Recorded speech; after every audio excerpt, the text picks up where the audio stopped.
Today I talk about four-cylinder petrol engines and rank some of the more representative models from popular manufacturers. To begin with, I want to discuss four characteristics of four-cylinder petrol engines: balance, force induction, fuel injection, and working cycle. First, engine balance affects an engine's rev limit and thereby its power limit. It also affects the engine's durability. With only four cylinders, a four-stroke engine does not have overlapping power strokes, or at least cannot sustain the overlap in the case of uneven firing order. In the case of inline-four with flat plane crank, the engine also has secondary imbalance that usually requires balance shafts that rotate at twice the speed of camshaft. This setup is limiting but necessary in all but motorcycle engines. A Boxer 4 has a rocking couple because the two opposing pistons are attached to the crank at an offset. This is usually considered small and not compensated for. Usually a Boxer 4 is able to rev higher as a result. In motorcycles, cross-plane inline 4 and V4 setups are common. Neither is found in cars today. Second, four-cylinder petrol engines have small displacement. By today's standards, they really need force induction to deliver satisfactory performance. Almost every manufacturer uses turbocharging, though some use supercharging. The problem with turbocharging is that it adds back pressure and impedes exhaust flow. This is not a problem with supercharging. Hence, a supercharged four-cylinder should be able to rev higher and deliver more power. You can see that among the engines below, many are using tricks with the exhaust camshaft to address some of the turbo-related issues. You can also see broad applications of integrated exhaust manifold to retain heat in the head, something that until a few years ago people would work to avoid. Third, port injection is more important for power. Whereas direct injection injectors only fire towards the end of the compression stroke, port injectors can fire almost continuously. However, people want efficiency. For reliability as well as big power, it is preferable to have both systems. 4. Many modern small displacement engines are not limited to a single working cycle. Besides the common Otto cycle, efficient engines can use Atkinson and or Miller cycles. Mazda's Skyactiv X even as compression ignition. These improve fuel economy, but usually are not so great for peak power. If I'm not mistaken, all the engines below run the Otto cycle. With these characteristics in mind, let us look at 10 engines in production in 2024 and how I rank them into 3 tiers. In Tier 1, the first is Porsche's MA2.2 and the MA2.22 Boxer 4 found in the 718 Cayman and Boxster. These engines take advantage of the inherent power potential advantages of a Boxer setup and pushes it with a severely over-square design by redlining at 7,500 RPM. The 718 is a Porsche for the purists. Many even prefer it to the 911. The M139 is the most powerful four-stroke engine today. It uses Camtronic variable valve control for the exhaust side. This system is akin to Honda's VTEC. A first for AMG is the use of both direct and port injection systems. This allows it to have both high efficiency at low load and high power ceiling. The M139 is a highly boosted engine. One essentially gets a tuned engine with factory warranty on it. Unfortunately, Mercedes is using an oil-bathed belt to drive the oil pump, which is continuing a theme I talked about on the M177. This type of belt disintegrates over time and the engine loses oil pressure when it fails. Beginning with Tier 2, I have Honda's K20C. Honda's K20A was widely loved. The K20C builds on its formula but adds turbocharging. Notably, Honda now uses VTEC only on the exhaust cam. Like other K-series engines, the K20C has an open-deck design. Despite being turbocharged, it still revs to 7,000 RPM or thereabouts. The current EcoBoost inline-4 engines have two displacements that differ in stroke. Like the Honda, it has an open-deck block.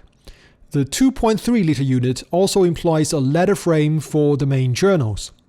Overall, this EcoBoost has a quite simple design and is very reliable.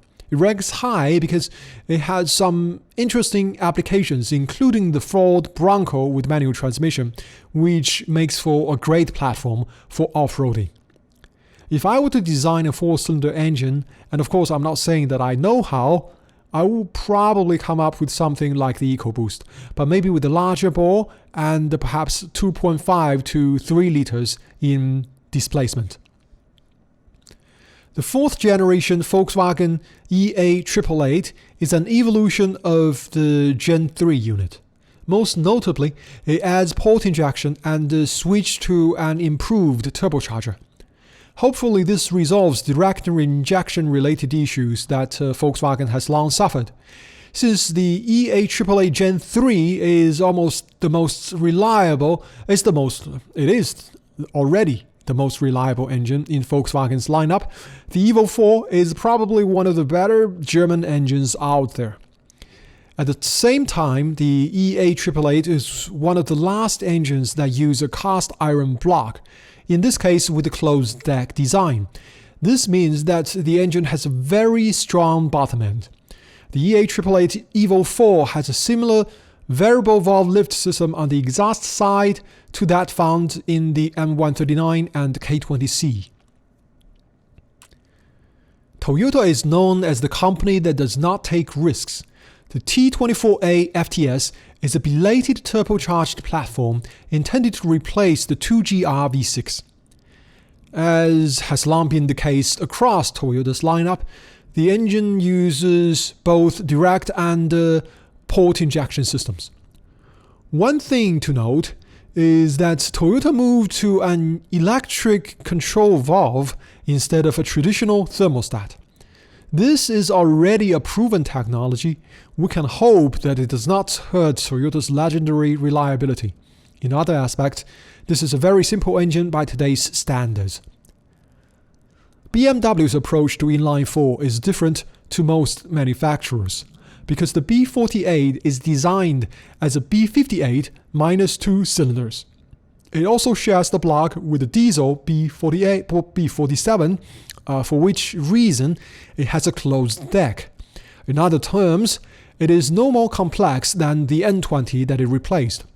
Since this engine was introduced a decade ago, it has a well-established reliability record, which is fair for a German unit, but definitely not comparable to a Japanese inline-4. In my opinion, the best application of this engine is in the F56 Mini hatchback. The Ingenium AJ200, while not a very bad engine, is considerably less reliable than the 3-liter AJ126 V6 that it replaced. This is not to say that the AJ200 is horrible, in all likelihood quite the opposite, as most reported issues are with its diesel variant AJ200D.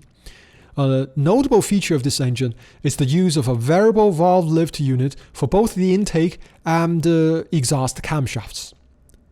By the way, the AJ126 is a curious case because it used almost the same block as the AJ133 V8. This resulted in a longer engine with a longer crank. One would think that Jaguar could have saved some money without the rearmost quarter of the engine. I personally much prefer the AJ126 and AJ133 on a Jag than the current crop of Ingenium motors. GM's LSY engine is an engine that prioritizes fuel economy and does not stand out. What is interesting is that this small engine still uses GM's active fuel management system. This engine is overall uninspiring and quite dated.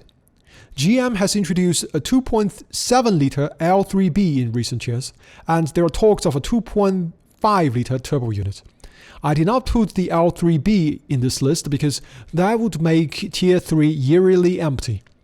The L3B is closer to what I think the ideal inline 4 design than even the EcoBoost. Volvo's VEA engines were introduced after Volvo came under Geely's ownership, and made Volvo the first major manufacturer to move to a single engine family. The VEP4 are the 4-stroke petrol motors. A notable feature of the T6 and T8 engines are the use of a small E10 Roots-type supercharger in conjunction with the turbocharger. While the VEP4 engines were subpar at launch, Volvo continued to improve their reliability to a point that the latest variants are comparable to most European manufacturers in terms of reliability and performance. Still, these are a far cry from the legendary red block engines.